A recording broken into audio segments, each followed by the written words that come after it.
Welcome to Pindar Poetry. We hope you learned something new. You start by verifying prerequisites quickly. Confirm the SD card reader and camera both have stable power and a common ground.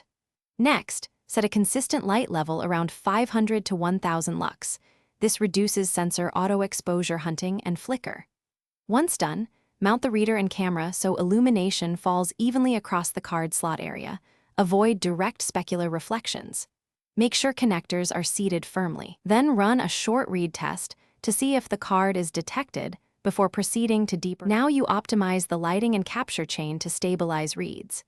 Use diffusion, a softbox or matte panel, to eliminate hot spots and small reflections that confuse optical sensors.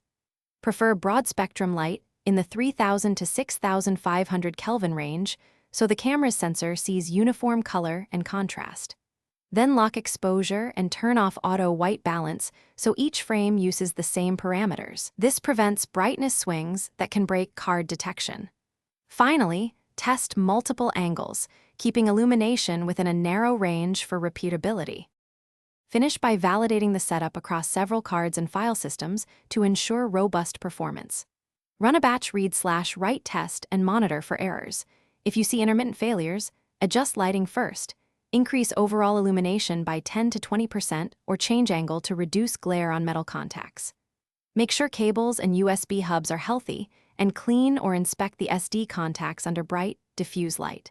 If problems persist, swap the reader to isolate whether the camera, reader, or card is at fault. Thanks for watching. Consider subscribing if we helped you.